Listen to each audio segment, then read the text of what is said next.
This is very different from your UFO genre flick that has been done in the past. It's really about putting together the best and newest evidence that would be incontrovertible in any court of law regarding the existence of UFOs and what it means to humanity.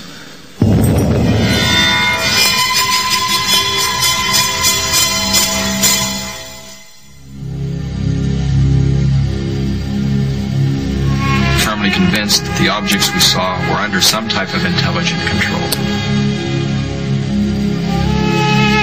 What is the Air Force hiding in this investigation?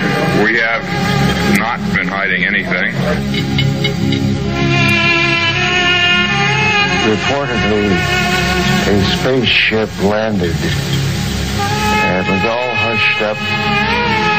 We're talking about extraterrestrial craft with people.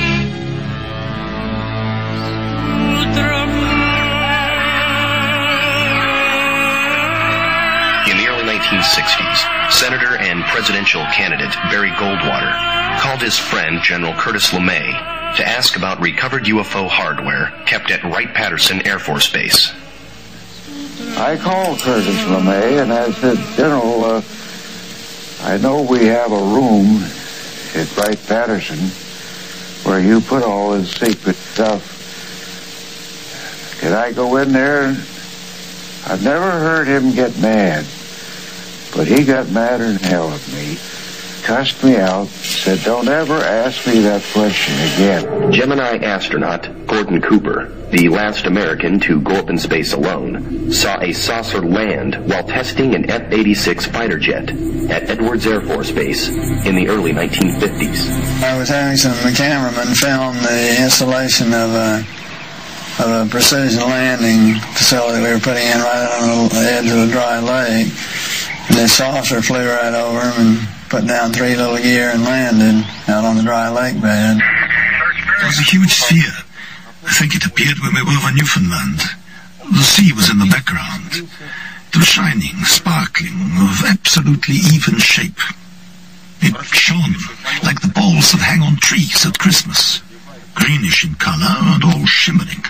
It followed us during half of our orbit.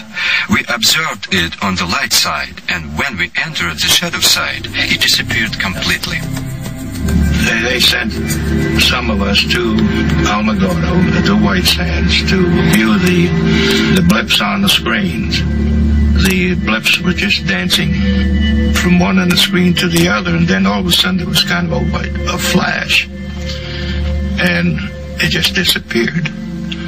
Well, we got to, I guess, maybe 200 yards, maybe 300 yards from where it was. And we learned right then and there it wasn't a plane, it wasn't a missile, it was kind of a strange-looking craft that was embedded in the arroyo. See? The size of the craft, I would say possibly maybe around 20-25 feet in length, and it was open and kind of like halfway, and one body was thrown up against the wall of the arroyo. The other one was half in and half out of the craft, and when we got in close we noticed that there were probably 3 others inside the craft. This is not going to be a documentary about people who claim to have had sex with Venusians, or people who claim to have gone on board spacecraft to have bagels and lox. This is going to be a very serious investigative report. The look and feel of it will be a great deal more like 60 Minutes or Frontline than anything that's been produced in the Unsolved Mysteries or Fox TV genre of documentaries. Dr. Stephen Greer is a surgeon and former chairman of the Department of Emergency Medicine at Caldwell Memorial Hospital in North Carolina. He is also the founder and international director of the Center for the Study of Extraterrestrial Intelligence, or CSETI. My name is James Cromwell. I'm an actor. And I met Stephen Greer a couple of years ago. A friend of mine asked me if I wanted to hear somebody who was going to talk about extraterrestrials and the government's interest in suppressing the information that contact had been made.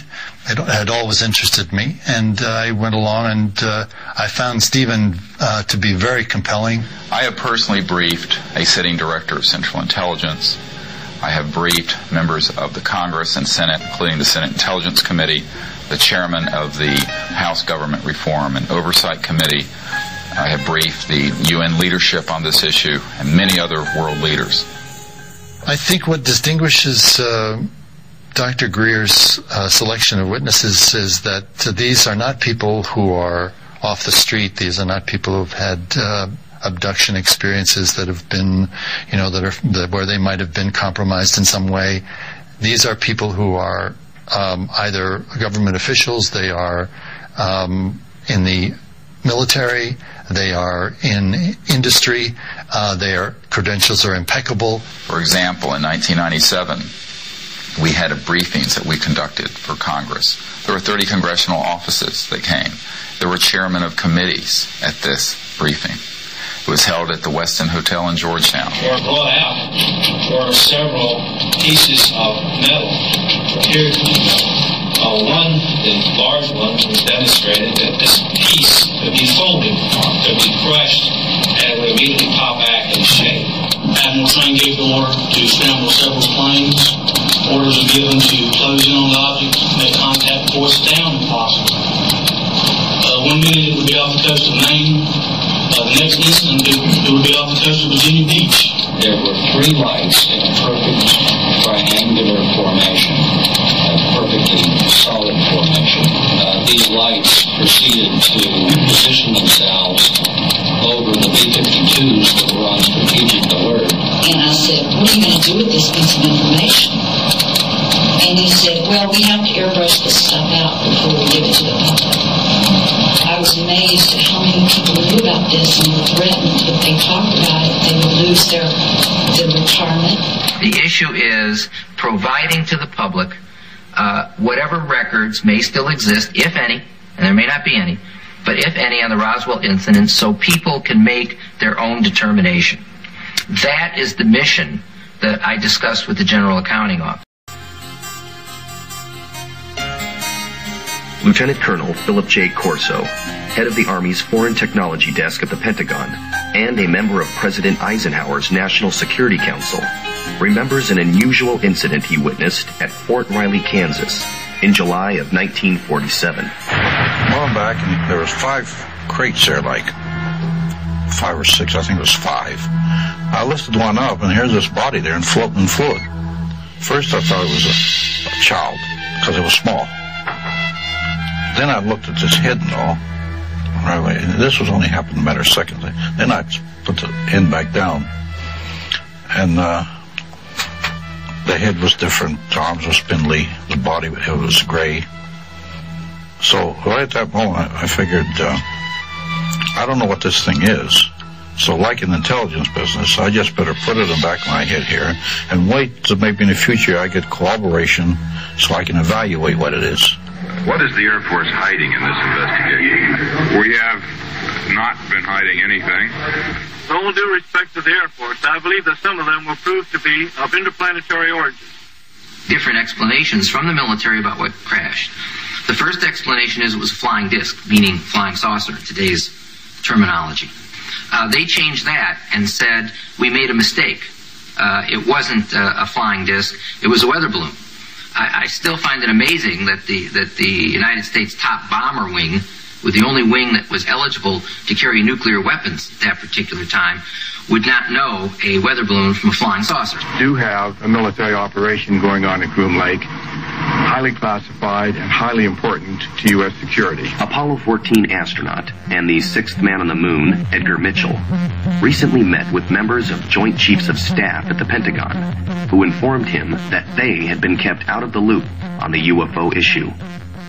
Whatever activity is going on, to the extent that it is a clandestine group, a quasi-government group, a quasi-private group, it is without any type, as far as I can tell, of high-level government oversight. And that is a great concern. The 50s were the decade when this thing went out of control. And Eisenhower knew it, and that is why he said, "In the councils of government, we must guard against the acquisition of unwarranted influence, whether sought or unsought, by the military-industrial complex. The potential for the disastrous rise of misplaced power exists and will persist.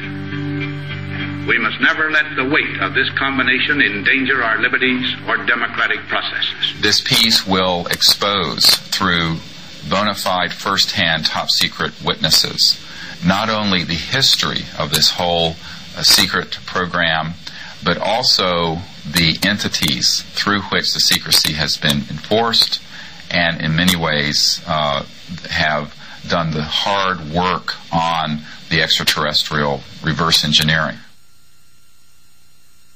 There has been craft that have been recovered.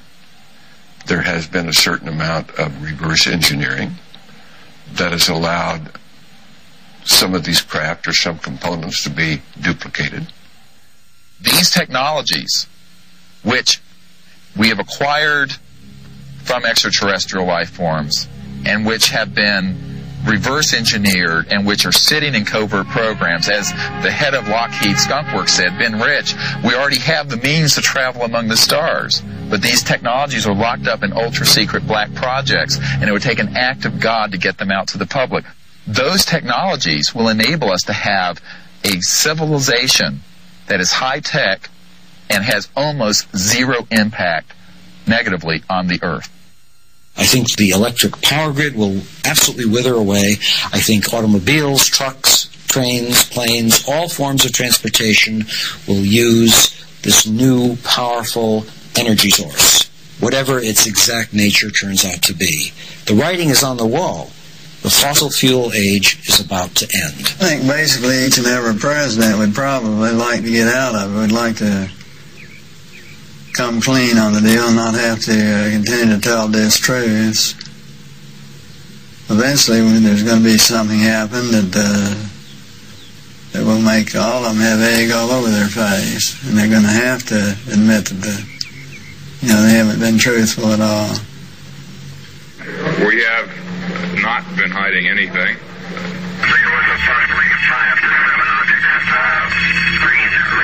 What I seen was a controlled aircraft that could fly.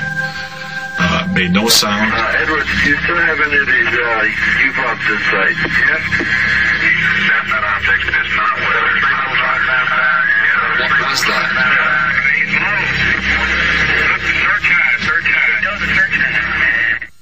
What we have to realize is that the future of humanity has been hijacked for about 50 years. And in this documentary series, we will outline how that future has been hijacked and why it has, and why the time has come for an about-face. If they want me to, providing it's serious, and they're not going to put it in the archives and just put it away. And when I went to the Robert Kennedy Act, this is a provision I put on. I would testify if I go 4 years to the White House that something is done with it, not just Congress sitting up there for publicity purpose. I'll go any time they want to. What he needs is a forum, a serious forum, a documentary, some way of communicating these people's experiences to the American public so that they can judge for themselves. And so we can elevate it out of this area of the autopsy films and all this fairly phony and irrelevant kind of presentation that it's had heretofore.